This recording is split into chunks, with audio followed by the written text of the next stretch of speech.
Radio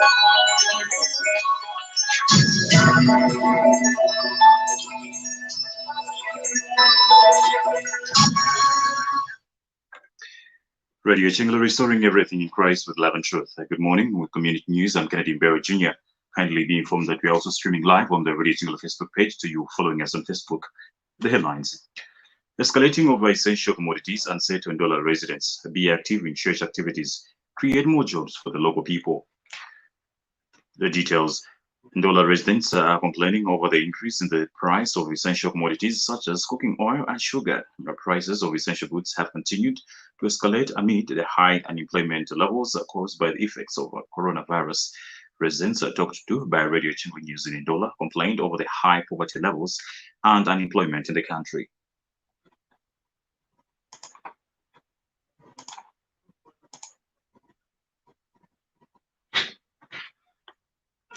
Vandalism of ZESCO cables in Kitwe's First Kwacha area has worried residents in the locality. Speaking in a random interview with Radio Chingler News, some residents spoken to said they're experiencing power outages due to suspected stealing over ZESCO cables. The residents, however, thanked ZESCO for its continued quick response whenever they are faced with power challenges, but further called for intensified police patrols.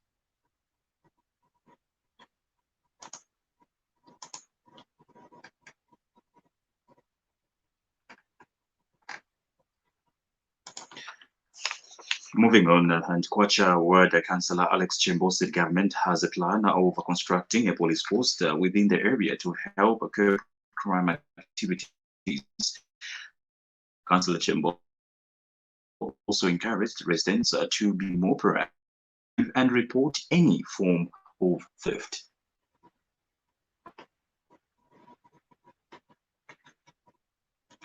The leadership of St. Joseph Christian Workers, the lay group in Ndola Diocese, is concerned with the inactiveness of its members amid the coronavirus pandemic.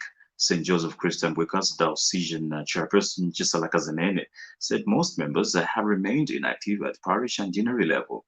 Mr. Kazenene said St. Joseph Christian Workers members should participate in church activities while following COVID-19 guidelines from both the church and the Ministry of Health.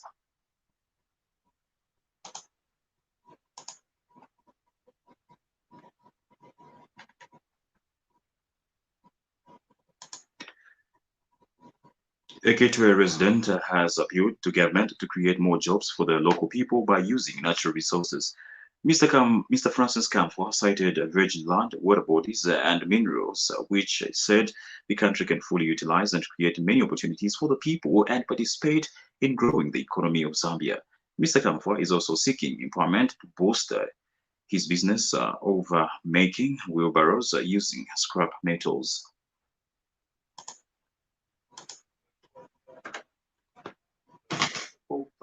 twalikwata efintu ifingisa n'emiti kyakweba kyonse kuti balefunyako nkito kuti kwabe nkito kuti landi twalirekera ekyatatufu okuliwo kyawiliwini bahula balema MPS okubabeera amalandi aya yakyalo tekweba kiro twamipeera landi twamipeera okweba tini landi enwawe twefuaye ilandi nga twamipeera kiro omwana omo abantu balevumbaku amakito bale basenda n'abalumendo bakashyana n'abakalamu bafe balaba byawushikutte ekito ekubamukubomba ekito kuli kuti bateekako ekiteeko kya pale ng'ombe twalikwata emimala leki mwerwantipa twayisaana kubalozi kukwalibwa omukyanga twayisaa bwera kubangweru kwine kwalibwa omukyanga uli omukyanga nawe kuti fyafurisha ekyalo kuyapantaki.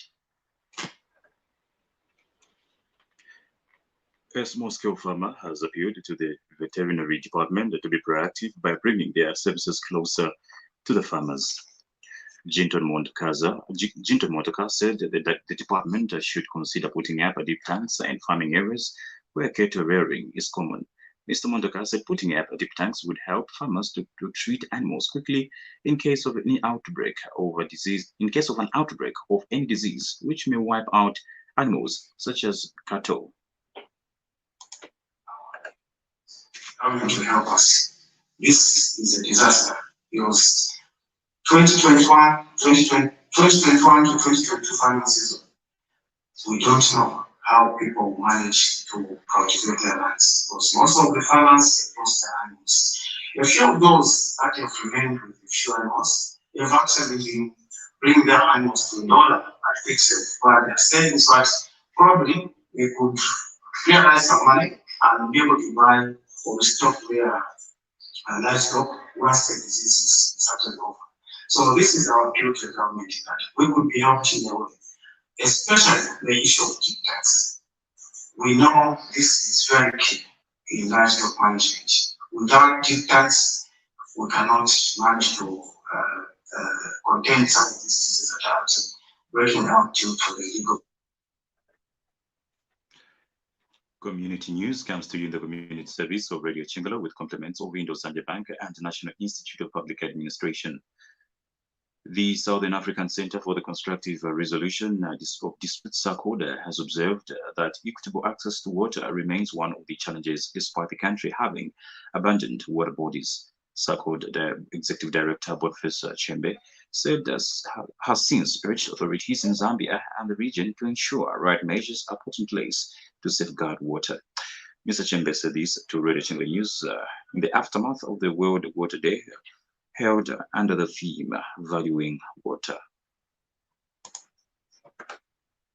With much of the water body in the region being in Zambia is already concerned with our best to ensure that there is equitable access to water in the region and thereby making water a conflict line. There is therefore need for authorities in Zambia and the region to ensure that the right measures are put in place to safeguard water being a serious source of hot conflict in future. In the meantime, it is paramount that we continue to value water by creating equal access between commercial farmers and the citizens, and also providing for access to clean water for all. And finally, the Zambia Revenue Authority ZRA has offered a motor vehicle amnesty to people whose vehicles were dubiously imported into the country to have them properly cleared before 26th May 2021 without penalties and interest. ZRA Commissioner General Mr. Kingsley Chanda says that the amnesty is as a result of the high number of dubiously imported vehicles in the country. Mr. Chanda said any illegally imported motor vehicle that will not be cleared by the stated date will be impounded, seized, and forfeited to the state without compensation. On that particular story, we end this morning's community news on Radio Chingalo, but before we go, the headlines again. Escalating of essential commodities unset and all residents be active in church activities, create more jobs for the local people. For these and more stories, feel free to visit the Radio Chingalo Facebook page. Remember, COVID-19 is real, therefore do the needful, follow the COVID-19 protocols. On behalf of the entire news team, my name is Mbewe Jr. Do join us for Ida Shunjwemba at 10 hours.